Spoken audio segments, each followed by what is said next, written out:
Magandang araw sa inyong lahat. Ako pala si Benjamin.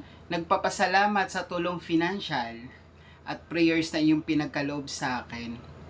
Nung una, nangyari sa akin, may napansin ako na maliit na bukol sa liig ko na akala ko normal lang na bukol, na parang kulani. Tapos ilang buwan, parang lumalaki na siya.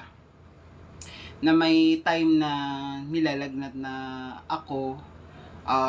Bali nagpa-check up ako sa Santa Ana Hospital, tapos pinag-laboratory ako, tapos pinag-biopsy din para matukoy kung anong laman nung bukol na tumubo sa liig ko. Tapos after ilang araw, lumabas po yung result. Buti na lang hindi siya cancerous. Bali may isa pang pinagawa sa akin, yung skin test. Then ayun, na diagnose ako na meron akong extrapulmonary TB. Bali nagagamot ako ng TB ng 6 months. Tapos may napapansin ako na kasi yung iinumin kasing TB meds, iinumin siya bali 1 hour bago breakfast, so walang laman yung tiyan. Ang nangyayari kasi sa akin, parang mahapdi yung tiyan na after umiinom ng gamot. So may time na na dumudumi ako na may kasamang dugo, na akala ko lang normal lang siya. Tapos nakailang dumi na ako kasi nagsimula yun ng madaling araw. Dumumi ako na may kasamang dugo, tapos nakailang dumi ako hanggang magtanghali. Nararamdaman ko na nahihilo nga ako kasi nga parang marami ng dugo na sumasama dun sa dumi ko. Tapos nagpadala nga ako sa hospital kasi nahihilo na ako. Buti na lang yung Santa Ana Hospital, malapit lang din dito sa tinitirahan namin. Tapos nakita doon sa laboratory ko sa test na bumaba nga yung CBC ko. Tapos kinonfine na ako ng doktor kasi kailangan masalina ng dugo. Tapos yung magamot din kung saan yung nanggagaling yung pagdurugo sa loob na sumasama dun sa dumi ko. Tapos ayun, na-confine ako ng 1 linggo sa Santa Ana Hospital. Tapos nung na-confine ako, doon din pumutok yung sa leeg ko na na may dugo at saka na lumabas. Tapos ayun, may mga antibiotics na binigay sa akin. Tapos hanggang naka-recover, naging hindi na huminto na yung pagdugo na kasama sa pagdumi na kasamang dugo. Tapos hanggang naka-recover ako 1 week, nakalabas na ako na ng Santa Ana Hospital. Tapos naging okay na po. Tapos after ko nagamutan ng TB meds, nakapag-work na ako, naging normal na. Tapos hindi ko na may napapansin ako sa hita ko ulit na parang masakit siya na makirot yung puno ng hita ko. Hirap ako maglakad. Tapos syempre nagpa-check up ulit ako sa Santa Ana Hospital kasi nga na ako, bakit may gano'n na naman sa nangyari sa akin. So pinag-CT scan ako, nirefer ako ng CT scan. Tapos ayun, nakita doon sa CT scan na mayroong tumubo na bukol dito sa bandang singit ng hita ko.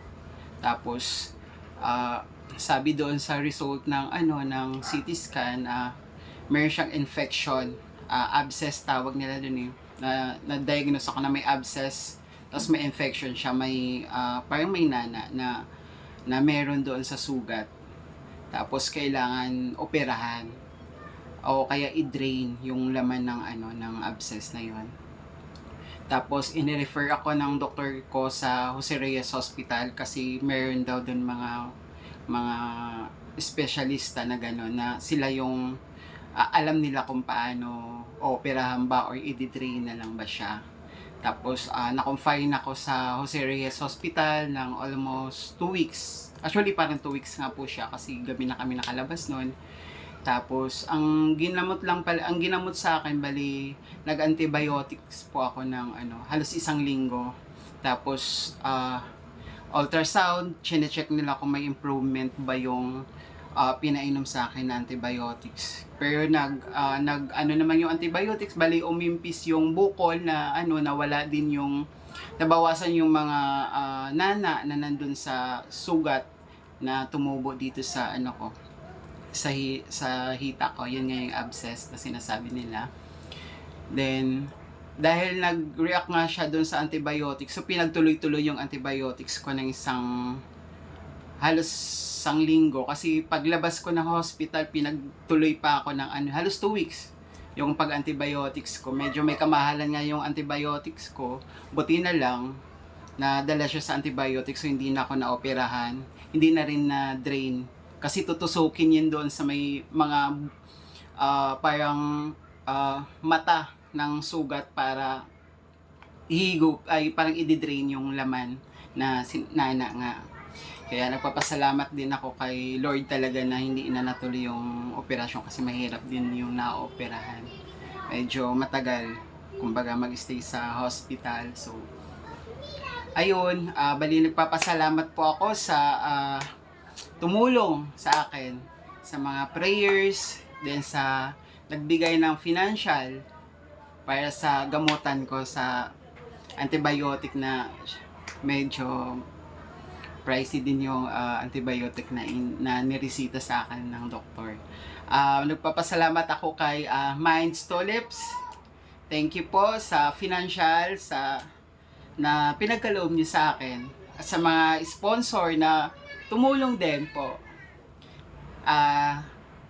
Kina Ma'am Lina Javier, Leaki Vlogs, kay Merly Aksa 24, hello.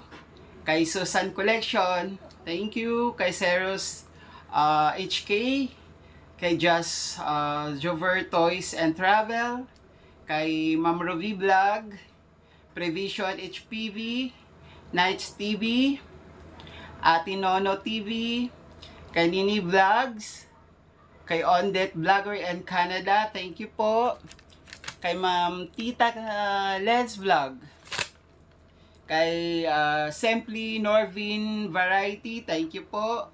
Kay Donna Babe Vlogs, kay Happy Abby TV, kay Lovely Grace Channel, kay Hefty Falarna, thank you po. Kay Ma'am Gina Caronel, ako si Henry Vlog, thank you po. At kay Ma'am Meldy Baldivino Vlogs, thank you sa lahat ng sponsor po.